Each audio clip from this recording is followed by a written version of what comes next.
langsung aja saya tanya pertama mungkin ke Mas Eka dulu yang di ujung. Mas Eka nih, jika kita bicara soal tantangan dan juga peluang, ini seperti apa sih Mas Eka? Tantangan dan peluang untuk bisnis dengan basis kegiatan yang mungkin melibatkan banyak orang seperti bisnis event organizer. Ya, kalau secara tantangan jelas polanya akan berubah. Event-event saat ini tidak bisa lagi, karena event kan pasti konsepnya untuk mengumpulkan massa. Betul. Dalam arti untuk gathering people. Nah, sekarang dengan kondisi saat ini malah tidak boleh mengumpulkan massa. Tentunya ini menjadi satu tantangan buat kami pelaku usaha di bidang event organizer. Tapi ya seperti prinsipnya juga bahwa kita manusia harus bisa beradaptasi. Kami harus menerapkan beberapa protokol-protokol kesehatan yang memang diterapkan oleh pemerintah dalam menjalankan satu kegiatan kami. Artinya yang tadinya kami bisa mengumpulkan massa atau masyarakat atau penonton itu sebanyak-banyaknya, sekarang kami hanya dibatasi mungkin kapasitas hanya 50 orang atau bahkan mungkin 25% atau 50% dari kapasitas.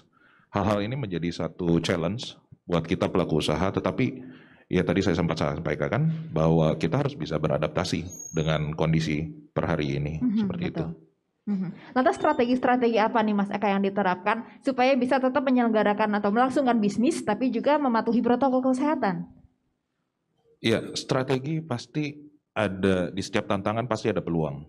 Artinya dengan kondisi per hari ini kita bisa memanfaatkan teknologi juga dengan baik. Artinya istilahnya di pelaku event saat ini adalah hybrid. Artinya memadukan event offline dengan online. Tadinya jangkauan kita mungkin satu ruangan inilah, misalnya hanya 100 orang. Tetapi dengan adanya bantuan teknologi, sekarang beberapa aplikasi juga sudah mensupport. Artinya kita bisa menaikkan jumlah audiensnya. Artinya tantangan tentunya pasti ada peluang juga. Nah, artinya yang tadinya hanya penontonnya atau audiensnya hanya sekitar 100, sekarang bisa jadi 1000. Tapi ya, tentunya mereka tidak perlu hadir di tempat. Seperti itu sih Mbak. Karena dari segi penontonnya pun lebih mudah untuk mengakses. Ya, ya. Jadi meningkatkan jumlahnya juga, jumlah penontonnya ya, pesertanya. Ya. Nah oke, sekarang rencana-rencana konsernya ini kan pasti harus otomatis batal. Terus apa yang dilakukan dari Mas Eka sendiri untuk mengatasinya? Iya, kalau konser itu kan juga melibatkan, kalau dari kami timnya kan ada in-house, artinya memang bekerja di perusahaan kami. Ya syukur alhamdulillah kami bisa memberikan mereka sampai hari ini belum terkena PHK ya. Artinya kami mencoba dengan kreativitas, dengan yang sempat disampaikan oleh Mas Raymond bagaimana memonetize event-event kami, syukurnya masih bisa bertahan Mbak. Tetapi kan juga ada beberapa pihak dari outsourcing, artinya tenaga kerja yang memang bukan di in-house, artinya memang per project. Hal-hal seperti ini juga yang membuat simpati dari kami, artinya banyak seperti kayak konser. Kami kemarin mau buat acara konsernya Mas Didi Kempot, mungkin Mbak juga udah pernah dengar. Akan tetapi acara ini harus batal, Mbak. Kami sudah berupaya sedemikian rupa, dari pemerintah juga sudah mendukung. Akan tetapi ada satu dan lain hal kondisi secara nasional yang tidak memungkinkan. Akhirnya memang harus kami sebagai promotor harus mengambil satu keputusan, ya terpaksa harus kami batalkan. Nah, hal seperti ini adalah yang memang akan memberikan dampak kepada pekerja-pekerja profesional yang outsourcing sifatnya Mbak, yang sifatnya per project. Mungkin ini bisa menjadi concern dari pemerintah juga, bagaimana untuk membantu saudara-saudara kita yang memang benar-benar terkena dampak, yang memang bisnisnya ini tidak memungkinkan dilakukan saat ini. Seperti itu sih Mbak. Nah ini kan pasti konser Didi Kempot gitu ya, almarhum, pastinya kan targetnya ribuan penonton nih. Lantas ini akan di hold atau bagaimana kelanjutannya Mas? Kalau sampai per hari ini kami masih berpikiran ini kami cancel dulu Mbak. Karena kami mempertimbangkan uncertain condition, artinya juga Kita tentunya perlu belajar banyak dengan kondisi pandemik ini. Ada banyak hikmah yang kita ambil secara bisnis. Kita tidak bisa, ya memang tidak ada yang pasti, tapi kalau resikonya terlalu tinggi juga kan akan berakibatnya juga kurang baik. Iya, Seperti sayang itu sih. banget ya. Pasti banyak banget nih sobat ambiar yang sedih di rumah ya, karena nggak bisa nonton konser walaupun itu tribute ya. Nah ini kan penontonnya ribuan nih, berarti nanti akan dilakukan testing sebelum menonton. Rencananya begitu?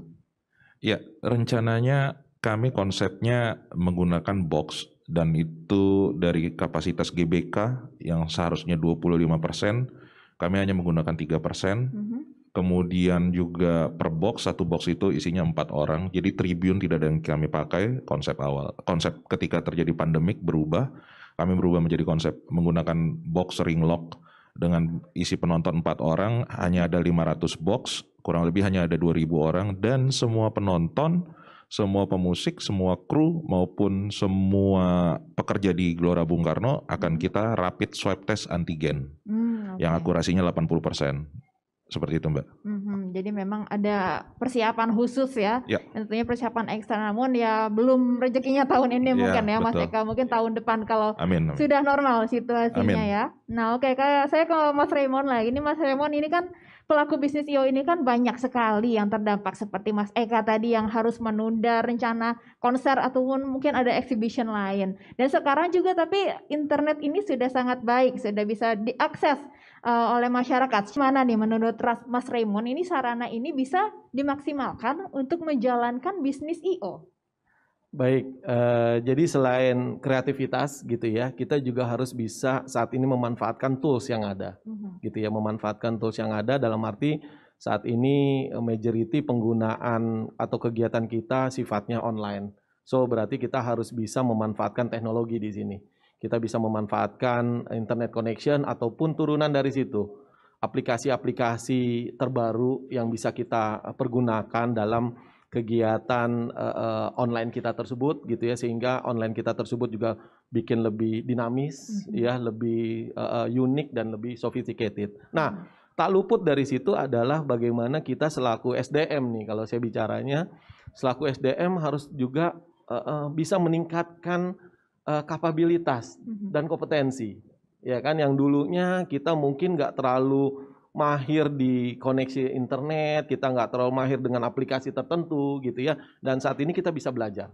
Gitu. Ini justru momen baik gitu ya bagi kita sebagai pelaku gitu ya, ataupun kita sebagai organisasi, which is perusahaan, adalah momen bagaimana kita meningkatkan kemampuan, boleh dibilang meningkatkan kemampuan kapabilitas kita. Kita saat ini mungkin project belum begitu banyak, disinilah kita belajar menimba informasi, ilmu, di mana nanti kalau pada saat kegiatan ini sudah normal ataupun sudah stabil, kita sudah bisa gaspol.